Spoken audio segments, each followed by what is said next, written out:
येते। नामांकित कंपनीतील धर्मांतर आणि लैंगिक शोषण प्रकरणात एक मोठी अपडेट आता समोर येते। नाशिक न्यायालयात सुनावणी पार पडली आहे। न्यायमूर्ती आर.सी. नरवाडिया यांच्या समोर ही सुनावणी झाली आहे, तर 5 आरोपींना न्यायालयीन कोठडी यात सुनावण्यात आली आहे। तौसिफ अत्तार, रजा मेमन, शाहरुख कुरेशी, शफी शेख, आसिफ अन्सारी यांचा या सगळ्यात समावेश आहे। तर ऑपरेशन मॅनेजर अश्विनी चेनालीला 13 एप्रिलपर्यंत पोलीस कोठडी सुनावण्यात आली आहे। चेनालीला पुण्यातून ताब्यात घेतल्यानंतर आज न्यायालयात हजर केलं, तर 9 गुन्ह्यांचा एसआयटी कडून तपास सुरू आहे। याबद्दलची अधिक माहिती देण्यासाठी लक्ष्मण घाटोळ आपल्यासोबत जोडले गेलेले आहेत। लक्ष्मण, काय सांगाल याबद्दलचा अधिकचा तपशील? नाशिक पोलिसांच्या वेगवेगळ्या पोलीस ठाण्यांमध्ये दाखल असलेल्या 9 गुन्ह्यांमध्ये अटक करण्यात आलेल्या आरोपींपैकी 6 जणांना आज न्यायालयाच्या समोर हजर करण्यात आलेलं होतं। त्यापैकी 5 आरोपींना आज न्यायालयाने न्यायालयीन कोठडी सुनावलेली आहे।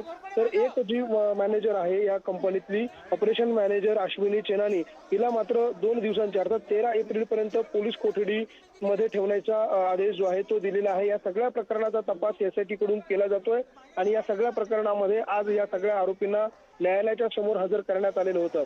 धर्मांतर आणि लैंगिक शोषण अशा स्वरूपाचे आरोप या सगळ्या आरोपींवर आहे आणि त्याच अनुषंगाने या आरोपींना आज न्यायालयामध्ये हजर करण्यात आलेलं होतं। कंपनीमध्ये काम करणाऱ्या पीडित तरुणींच्या फिर्यादीवरनं आतापर्यंत 8 गुन्हे दाखल करण्यात आलेले आहे आणि एक गुन्हा जो आहे तो धर्मांतर केल्याचा आणि धार्मिक भावना दुखावल्याचा एका तरुणाचा आहे आणि त्या प्रकरणामध्ये देखील एक गुन्हा, असे एकूण 9 गुन्हे दाखल करण्यात आलेले आहे आणि या 9 गुन्ह्यांचा तपास जो आहे तो एसआयटीच्या मार्फत केला जातोय आणि या सगळ्या आरोपींना आज एसआयटीने न्यायालयासमोर हजर केलेलं होतं।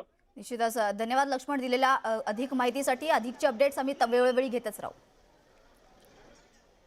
तर आपण बघू शकता 5 आरोपींना आता न्यायालयीन कोठडी सुनावण्यात आलेली आहे। नाशिकच्या मल्टीनॅशनल कंपनीत जे प्रकरण घडलंय, नाशिकमधील लैंगिक शोषण आणि धर्मांतर प्रकरणी आता 5 आरोपींना न्यायालयीन कोठडी सुनावण्यात आली आहे। आताची सर्वात मोठी अपडेट। तर नाशिक जिल्ह्यातील नामांकित कंपनीतल्या लैंगिक शोषण प्रकरणाची व्याप्ती वाढली आहे। मुंबईतील वरिष्ठ पोलीस अधिकारी चौकशीसाठी नाशिकमध्ये दाखल झाले। दरम्यान धर्मांतर लैंगिक शोषण प्रकरणाची व्याप्ती मोठी असून वरिष्ठांकडे तक्रार करूनही कंपनीनं दखल घेतली नसल्याची माहिती मंत्री गिरीश महाजन यांनी दिली आहे। तर हे प्रकरण गंभीर असून आतापर्यंत 6 जणांना ताब्यात घेण्यात आलंय। प्रकरणाचं गांभीर्य पाहून कसून चौकशी सुरू आहे। दोषींना अजिबात सोडणार नाही असा इशारा देखील गिरीश महाजन यांनी दिलाय।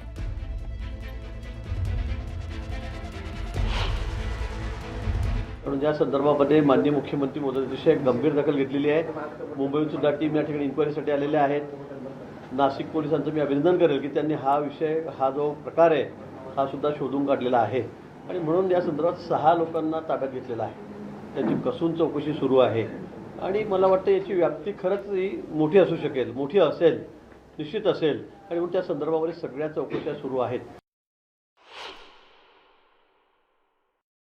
पुढच्या काळामध्ये सुद्धा अजून काही लोक यामध्ये निष्पन्न होतील आणि मी तर सीपींना बोललेलो आहे, त्यांना म्हणालेलो आहे, मुख्यमंत्री महोदयांनी सुद्धा सूचना दिलेल्या आहेत की आजूबाजूला काही कंपन्या आहेत त्या ठिकाणी अशा प्रकारची शक्यता आहे आणि म्हणून मला वाटतं तिथेही चौकशी करावी, अन्यथा जे पीडित असेल त्यांनी पुढे यावं, त्याचं नाव गुप्त ठेवण्यात येईल।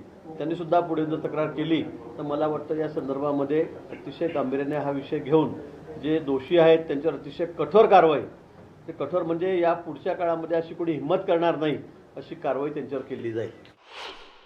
निश्चित त्याच्यामध्ये रॅकेट असण्याची शक्यता आहे, संशय आहे, असू शकेल, कारण 4-5 जण मिळून ज्या पद्धतीने मुलींना ब्लॅकमेल करत होते, नोकरीचं अमीर दाखवत होते आणि मग तिसऱ्याच माणसाला तिच्याकडे पाठवून की तुझे फोटो माझ्याकडे आहेत, तुझे व्हिडिओ रील माझ्याकडे आहेत, मग माझ्याबरोबरही चल, मैत्रिणींना पण आण, हे सगळे एक रॅकेट आहे, हे सगळं रॅकेट आहे, प्रथमदर्शी दिसतं आहे आणि म्हणून या संदर्भामध्ये अतिशय कसून चौकशी सुरू आहे।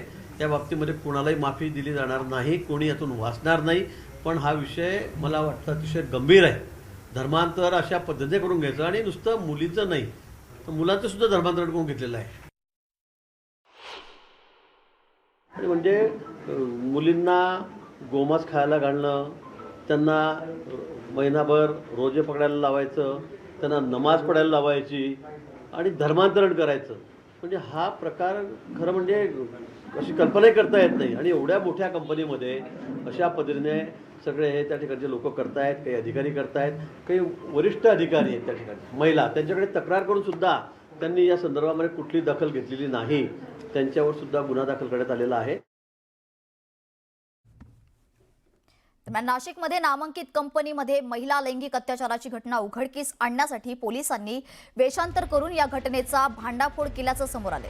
नाशिकच्या नामांकित कंपनीमध्ये तरुणी आणि महिला लैंगिक अत्याचार आणि धर्मांतराचा प्रयत्न केल्याप्रकरणी मुंबई नाका पोलीस ठाण्यात 9 गुन्हे दाखल करण्यात आले. मात्र हा प्रकार अतिशय गंभीर असल्याने नाशिक पोलिसांनी गोपनीय पद्धतीने तपास केला. यात विशेष म्हणजे नाशिक पोलीस दलातील महिला वरिष्ठ पोलीस अधिकारी आणि कर्मचारी यांची एक टीम वेषांतर करून कंपनीमध्ये वावरत होती. 7 महिला पोलिसांच्या टीमने सर्व शहानिशा करून हा प्रकार उघडकीस आणलाय. मीटिंग आणि इतर कामकाज करताना संशयित आरोपी अश्लील प्रकार करत होते. हे सर्व बघून शिताफीने त्यांना बेड्या ठोकल्यात. जवळपास 40 पेक्षा जास्त सीसीटीव्ही चेक करून काही ठोस पुरावे गोळा करून ही मोठी कारवाई नाशिक पोलिसांनी केली आहे.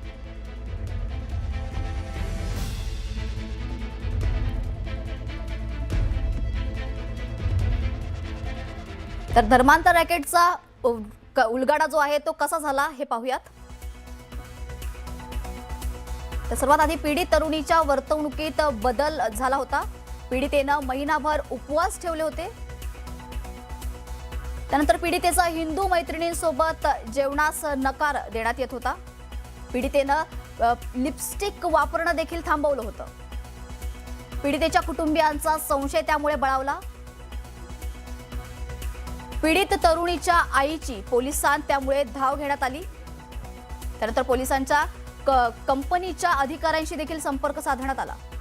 4 महिला पोलिसांची कंपनीत कर्मचारी म्हणून त्यामुळे एंट्री करण्यात आली. तर सोबत 3 पुरुष पोलीस कर्मचारी म्हणून दाखल झाले. कर्मचाऱ्याच्या वेशातील पोलिसांचा वॉच त्यांच्यावर सतत होता. तर ऑफिसमधील विविध ठिकाणचे सीसीटीव्ही या दरम्यान तपासले गेले. आरोपींच्या हालचालींवर त्या पोलिसांचं बारीक लक्ष होतं. तर कंपनीतील 40 सीसीटीव्ही दरम्यान कॅमेऱ्याचे फुटेज जे होते ते तपासले गेले. तर आरोपींचा पीडितांशी लगट आणि स्पर्श करण्याचा देखील प्रयत्न होत असल्याचं त्यांनी पाहिलं. पुढच्या बातमीकडे. अशोक खरात प्रकरणी 160 GB डिजिटल पुरावे उघड झाले आहेत. खरातच्या कारनाम्यांचा आता काळा चेहरा समोर आलाय. फॉरेन्सिक अहवाल SIT कडे सादर करण्यात आला असून तपासाला वेग आलाय. एकूण 4 डिजिटल उपकरणांची तपासणी पूर्ण झाली आहे. पुराव्यांमुळे खरात भोवतीचा जो फास आहे तो अधिक घट्ट झालाय. प्रत्येक पुराव्याला ABC असा कोडवर्ड जो आहे तो देण्यात आलाय. A मध्ये लैंगिक अत्याचाराचे गंभीर संकेत आहेत. नोव्हेंबर 2023 ते डिसेंबर 2024 या कालावधीतील हालचालींचा तपशील त्यात समोर आलाय. कॅनडा कॉर्नर कार्यालयातून हे पुरावे जप्त करण्यात आले. तर सर्व डेटा SIT कडून स्कॅन करण्यात आलाय.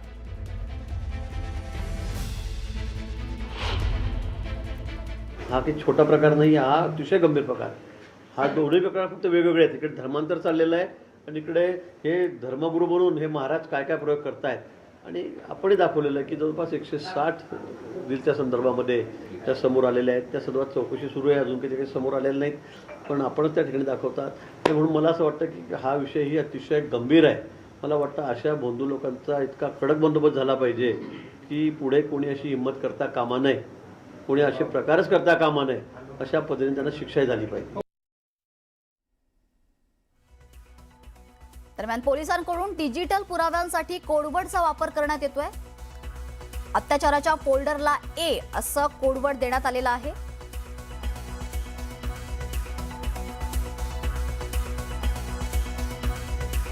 तर A फोल्डरमध्ये अत्याचाराचे व्हिडिओ आणि चॅट्स देखील आहेत. A, B, C आणि D अशा नावाचे वेगवेगळे फोल्डर बनवण्यात आलेत.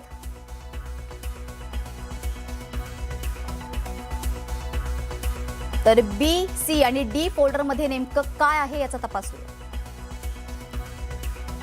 त्याचबरोबर एक लॅपटॉप देखील जप्त करण्यात आलाय. 160 GB डिजिटल पुरावे यामुळे पोलिसांच्या हाती लागलेत. 32 GB क्षमतेचे 3 पेनड्राईव्ह देखील जप्त करण्यात आलेत. 3 पेनड्राईव्ह मध्ये 19 फोल्डरमध्ये डेटा असल्याचं समोर येत आहे. तर 64 GB क्षमतेचे OTG पेन ड्राईव्ह देखील जप्त करण्यात आलेले आहेत. अशा प्रकारचे कोडवर्ड जे आहे ते पोलिसांच्या हाती लागलेले आहेत.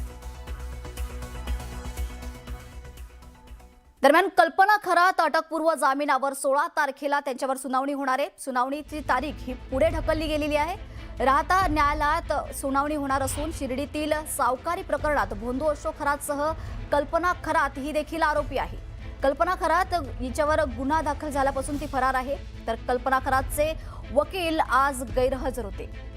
आरोपीचे वकील हजर नसल्याने सुनावणी तारीख जी आहे ती पुढे ढकलण्यात आलेली आहे.